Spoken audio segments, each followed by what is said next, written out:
Joint attention নিয়ে আজ কথা বলবো। আসসালামু আলাইকুম ওয়া রাহমাতুল্লাহি ওয়া বারাকাতুহু। মোহাম্মদ নাজমুল হাসান বলছি, অকুপেশনাল থেরাপিস্ট। কেন এটা গুরুত্বপূর্ণ? একজন মানুষ অন্য আরেকজনের সাথে যোগাযোগ করার জন্য এটা খুবই গুরুত্বপূর্ণ। মানে একজন যখন আরেকজনের সাথে যোগাযোগ করবে, সেটার জন্য জয়েন্ট অ্যাটেনশন অনেক গুরুত্বপূর্ণ। ২, ১২ মাস বয়সী শিশুদের মধ্যে জয়েন্ট অ্যাটেনশন ডেভেলপ করে। শিশুর বয়স যখন ১২ মাস মানে ১ বছর, তখনই তার মধ্যে জয়েন্ট অ্যাটেনশন ডেভেলপ করে। যেমন শিশু এটা সেটা দেয়া নেয়া, এগুলো মনোযোগ সহকারে ইয়া করে। মা যখন কোনো কিছু পয়েন্ট করে সেদিকে তাকায়। হ্যাঁ, মার শব্দ হলো মায়ের দিকে তাকায়, মায়ের সাথে আই কন্টাক্ট করার চেষ্টা করে, স্মাইল দেওয়ার চেষ্টা করে, হুম, ইমিটেশন করার চেষ্টা করে, জয়েন্ট অ্যাটেনশন দেয়। আশেপাশে যখন ভাই বোনেরা খেলে, সে তাদের দিকে তাকিয়ে থাকে, তাদের দিকে তাকিয়ে তাকিয়ে দেখে তারা কিভাবে খেলছে। ৩, অটিজম শিশুদের জন্য এটা খুবই কঠিন হয়ে যায় এই জয়েন্ট অ্যাটেনশনটা ডেভেলপ করাটা। এটা একটা খুব গুরুত্বপূর্ণ একটা বিষয়, এবং এই জয়েন্ট অ্যাটেনশনটা যদি ডেভেলপ করা না হয়, তাহলে কিন্তু তাদের মধ্যে স্পিচ এবং ল্যাঙ্গুয়েজ গুলোটা থেকেই যায়, কোনোভাবেই ডেভেলপ করা যায় না। ৪, তার আই গেজিং, এই যে চোখের যে বিভিন্ন মুভমেন্ট গুলো আমরা বিভিন্ন সময় করি, একটা জায়গায় ফোকাস করা, হ্যাঁ, আই কন্ট্যাক্ট করা, পয়েন্টিং করা, এই যে পয়েন্টিং করা, দেখো লাইট, ফ্যান, এসি, এই যে এই ধরনের জিনিসগুলা, বা চাঁদ, দেখো চাঁদ কত সুন্দর একটা পাখি, দেখো সে, এই যে আমি যে পয়েন্টিং করলাম আঙ্গুল দিয়ে, সেদিকে তাকাচ্ছে কিনা, সেটা খুব ইম্পর্টেন্ট একটা জিনিস। হ্যাঁ, ভার্বাল এবং নন ভার্বাল যে ইমিটেশন গুলো আছে, ভার্বাল ইমিটেশন মানে কি? ভার্বাল, আমি বললাম বল, সে বললো বল, ঠিক না? নন ভার্বাল ইমিটেশন কি? হাত উপরে নিচে, এই যে, ঠিক না? হুম, এই যে এটা হলো নন ভার্বাল ইমিটেশন, ঠিক আছে? আচ্ছা, তাহলে এবার আসেন জয়েন্ট অ্যাটেনশনটা কি আসলে। যখন একটা শিশু উদ্দেশ্যগতভাবে আরেকটা শিশুর প্রতি মনোযোগ দেয়, হ্যাঁ, কোনো একটা উদ্দেশ্যের জন্য, তখন এই আচরণটাকে জয়েন্ট অ্যাটেনশন বলা হয়। আর একটু সহজ করে বলি, জয়েন্ট অ্যাটেনশন হলো যখন দুইজন মানুষ একটা কমন কাজ বা উদ্দেশ্য সম্পাদন করার চেষ্টা করে। যেমন বাইরে রাতের বেলা চাঁদ উঠেছে, আমি পয়েন্টিং করে আমার শিশুকে বললাম চাঁদ, শিশুটি আমার দিকে মনোযোগ দিয়ে আবার চাঁদের দিকে তাকালো। শিশুটি প্রথমে কি করলো? আমার দিকে মনোযোগ দিল, তারপর চাঁদের দিকে তাকালো। এই যে জয়েন্ট অ্যাটেনশন। বল নিয়ে শিশুর সামনে গিয়ে বললাম বল, তখন শিশুটি বলের দিকে তাকিয়ে মনোযোগ দিল। এই যে দুজনের মধ্যে একটা ভাষা, বস্তুগত এবং কিছু যোগাযোগ আদান প্রদানের যে সম্পর্কটা, সেই সম্পর্কটাকে আমরা বলতেছি কি? Joint attention. আশা করি বুঝতে পারছেন। এবার আসেন, স্কুলে যারা আছে, আমরা যারা শিক্ষক, তারা ক্লাসে কিভাবে এটা তাদের জন্য একটু সহজ করে বলি। যেমন ক্লাসে আপনি হোয়াইট বোর্ডে কি করলেন? একটা বড় আপেল আঁকলেন, আপেল, এবং ছাত্রছাত্রীদের বললেন এবার সবাই হোয়াইট বোর্ডে আপেলটার দিকে তাকাও, এবং সবাই তাকালো। তখন কি করলো? সবাই তাকালো। তারা সবাই একটা বিষয়ের উপর একসাথে মনোযোগ দিল। এটাই হলো জয়েন্ট অ্যাটেনশন। ক্লিয়ার? জয়েন্ট অ্যাটেনশনকে আবার শেয়ার্ড অ্যাটেনশন বলা হয়। SHARED, শেয়ার্ড অ্যাটেনশন বলা হয়। যখন আপনি একটা কাজ করছেন আর পাশে আপনার শিশু সেটা মনোযোগ দিয়ে দেখছে, যেমন আপনি ল্যাপটপে একটা কাজ করছেন বা মোবাইলে স্ক্রল করছেন, আপনার শিশু এসে মনোযোগ দিয়ে সেটা দেখছে, আপনি কি করছেন, ল্যাপটপে কি করছেন, মোবাইলে কি করছেন, সেটাও কিন্তু kind of joint attention. Clear? আচ্ছা, জেনারেশন বিভিন্ন ধরনের আছে। আমি এত ডিটেইলসে যাব না আপনাদের জন্য। হুম, বিভিন্ন ধরনের আছে। হ্যাঁ, বিভিন্ন ধরনের জেনারেশন আছে। মূলত ৩ টা লেভেলের জেনারেশন শিশুরা দিয়ে থাকে। আচ্ছা, জেনারেশনের কিছু টিপস বলি, যেগুলো আপনি বাসায় কাজ করেন আপনার শিশুর সাথে, সবচেয়ে ভালো হয়। ঠিক আছে? একটু টিপস গুলা একটু মনোযোগ দিয়ে খেয়াল করেন এবং বাসায় প্র্যাকটিস করেন শিশুর সাথে।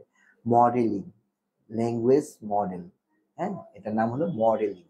যেমন এটা কি করবেন? যেমন ব্লকস দিয়ে আপনি খেলছেন শিশুর সাথে। ব্লকস, এই যে ব্লকস আছে না? যে বিভিন্ন ধরনের ব্লকস একটার সাথে আরেকটা লাগায়, যে লেগো ব্লকস, হ্যাঁ?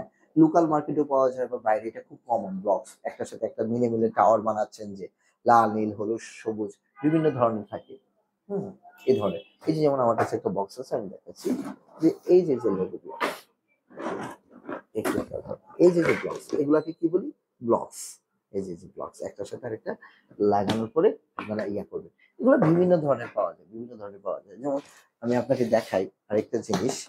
হুম, একটু কি, যেমন এই যে আমার কাছে আসছে, বিভিন্ন ধরনের, এই যে লেগো ব্লকস, ঠিক না? এই যে তাহলে আপনি এখন কি করলেন? এটা আপনি যেটা করতে পারেন, যে ব্লকস দিয়ে আপনি যখন খেলছেন তাকে পয়েন্টিং করে বলেন ব্লকস ব্লকস ব্লকস, সে তাকালো এই ব্লকস এর দিকে, এই যে খেলছেন সে দেখছে আপনি কি করছেন। এভাবেও কিন্তু আপনি তার সাথে কাজ করতে পারেন, যে মডেলিং করা, হ্যাঁ পয়েন্টিং করে দেখালেন। হ্যাঁ যেমন গাড়ি, রাস্তা দিয়ে হেঁটে যাচ্ছেন আপনি পয়েন্টিং করে দেখালেন গাড়ি, সুন্দর একটা গাড়ি দেখলেন বললেন গাড়ি, শিশুটা সেদিকে তাকালো পয়েন্টিং এর মতো করে। এই যে টেলিভিশন, ফ্যান, মোবাইল, ঘরের যে আসবাবপত্রগুলো আছে, হ্যাঁ বিভিন্ন ধরনের ইউটেন্সিল গুলো আছে, বিভিন্ন ধরনের টয়েস গুলো আছে, সেগুলো বিভিন্ন সময় আপনি পয়েন্টিং করে দেখানো, তার সাথে মডেলিং করা, প্র্যাকটিস করা, আপনি পয়েন্টিং করে দেখালেন এবং সেদিকে তাকালেন। ঠিক আছে, শিশুটিও দেখবেন সে বুঝবে যে এটা একটা কমিউনিকেশনের একটা মাধ্যম, এইভাবেই হয়তো যোগাযোগ করতে হয় বাবার সাথে বা মার সাথে বা বন্ধু বান্ধবের সাথে, এভাবেই কিন্তু সে মডেলিংটা আস্তে আস্তে তার সাথে প্র্যাকটিস করবে। ঠিক আছে। দুই, আই লেভেল। শিশুর সাথে যখন বসবেন, যে দেখেন আমাদের এখানে সবগুলো চেয়ার আমরা ছোট ছোট চেয়ার ব্যবহার করি, দেখছেন। এখন শিশুর সাথে বসতে গেলে আপনাকে এই ধরনের চেয়ারে বসতে হবে, কারণ শিশুর হাইট, হ্যাঁ শিশুর যে হাইট, আপনি উঁচু চেয়ারে বসলেন এইভাবে নিচের দিকে তাকালেন হবে না। শিশুর লেভেল এবং আপনার আই লেভেল সেম লেভেলে হতে হবে, তাহলে কিন্তু এটা সবচেয়ে ভালো কাজ করবে। মনে থাকবে আপনাকে, এই জিনিসটা একটু মনে রাখার চেষ্টা করবেন। ঠিক আছে। আচ্ছা, ফলো ইউর চাইল্ডস লিড। হ্যাঁ, মানে আপনার শিশুকে মাঝে মাঝে বিভিন্ন লিডারশিপ কোয়ালিটি দেবেন। যেমন আপনি খেয়াল করলেন যে আপনার শিশুটি গাড়ি নিয়ে খেলছে তার মতো করে, যে সে গাড়ি দিয়ে খেলছে পিপি, তার উ, এইভাবে বিভিন্ন ধরনের গাড়ি নিয়ে সে তার মতো করছে বা চাকাটা ঘোরাচ্ছে, সে তার মতো করে করছে, তখন আপনি ফ্লোরে তার সাথে বসে গেলেন, বসে আপনিও আস্তে আস্তে একটা গাড়ি নিয়ে নিলেন, নিয়ে আপনার মতো করে সুন্দর করে চালালেন এবং আস্তে আস্তে গাড়ির মতো করে আপনার, সে যেভাবে চালাচ্ছে আপনিও তার মতো করে চালালেন। সে ওইভাবে করতেছে, আপনি ওইভাবে করতেছেন, সে ওইভাবে করতেছে, আপনি এইভাবে তার সাথে আপনার একটা র্যাপোর্ট বিল্ড আপ হয়ে যাবে। এবার আপনি কি করবেন, হুট করে আপনি একটু স্ট্রাকচার গাড়িটা কি করলেন পিপ পিপ সামনের দিকে, সেও দেখবেন যে নিজের অজান্তে দেখবেন যে আপনাকে ফলো করে সে সামনের দিকে আপনার মতো করে গাড়িটা চালাচ্ছে। খুব সাবধানে এই টেকনিকটা অ্যাপ্লাই করতে হবে। এটা কিন্তু আমরা রেগুলার বাচ্চার সাথে র্যাপোর্ট বিল্ড আপের জন্য, বাচ্চার অ্যাটেনশন, জয়েন্ট অ্যাটেনশন ডেভেলপ করার জন্য আমরা কিন্তু এটা ইউজ করে থাকি। এই জিনিসটা আপনি করবেন। ক্লিয়ার, বোঝা গেল? রেডি, স্টেডি, গো, রেডি, সেট, গো, এভাবে। ঠিক আছে। আচ্ছা, এটা একটা জিনিস। ইমিটেশন ইউর চাইল্ড, আপনার শিশুর কাজগুলাকে ইমিটেশন করে, এটাও কিন্তু ফলো ইউর চাইল্ডস লিড এর মতোই।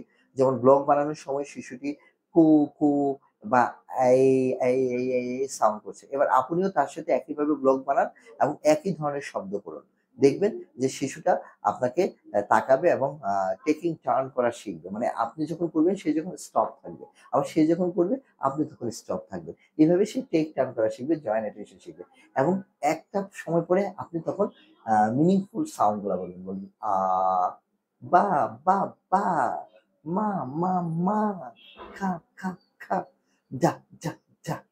এই যে এই ধরনের মিনিংফুল সাউন্ড গুলা কিন্তু তখন আপনি তার সাথে করতে পারবেন, যখন আপনি কি করলেন যে ইমিটেট ইউর চাইল্ড ভয়েস, ভয়েসটাকে যখন ইমিটেট করলেন বা মুভমেন্টটাকে যখন ইমিটেট করলেন, সেও যেমন হ্যান্ড ফ্লিকারিং করতেছে, হ্যাঁ ফ্ল্যাপিংটা করতেছে বা গেজিং করতেছে, হ্যাঁ এই ধরনের জিনিসগুলা, বা স্টিমিং করতেছে তো এই ধরনের যে জিনিসগুলো যখন করবে, তখনও যদি আপনি এইভাবে কাজটা করেন, এই যে ইমিডিয়েট ইউজ চাইল্ড বিহেভিয়ার, এটা কিন্তু খুব ভালো কাজ করে জয়েন্ট অ্যাটেনশন ডেভেলপ করার জন্য।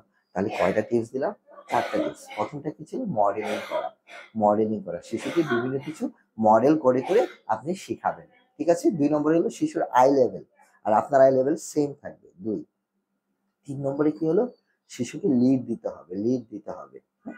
শিশু গাড়ি চালাচ্ছে, আপনিও তার সাথে তার মতো করে গাড়ি চালান এবং একটা সময় পরে আপনি তাকে স্ট্রাকচার এনভায়রনমেন্টে নিয়ে আসেন এবং আপনার মতো করে সেও যেন গাড়িটা চালায়। ক্লিয়ার? 4 নম্বর হলো ইমিডিয়েট ইউর চাইল্ড। এটা হতে পারে সাউন্ড, এটা হতে পারে ওর ভয়েস, ওর টোন, ওর মুভমেন্ট, এগুলাকে ইমিটেট করে তখন আপনি তাকে ডাইভার্ট করে ফাংশনাল একটা বিহেভিয়ারে নিয়ে আসবেন। ঠিক আছে? এগুলো প্র্যাকটিসের ব্যাপার। বিস্তারিত জানার জন্য অবশ্যই আপনি একজন আপনার নিকটস্থ অকুপেশনাল থেরাপিস্ট বা আপনার শিশুকে যে অকুপেশনাল থেরাপিস্ট দেখে ওনার সাথে বিস্তারিত আলাপ করে নেবেন। আর সে পর্যন্তই সবাই ভালো থাকেন, সুস্থ থাকেন। আসসালামু আলাইকুম ওয়া রাহমাতুল্লাহি ওয়া বারাকাতুহু।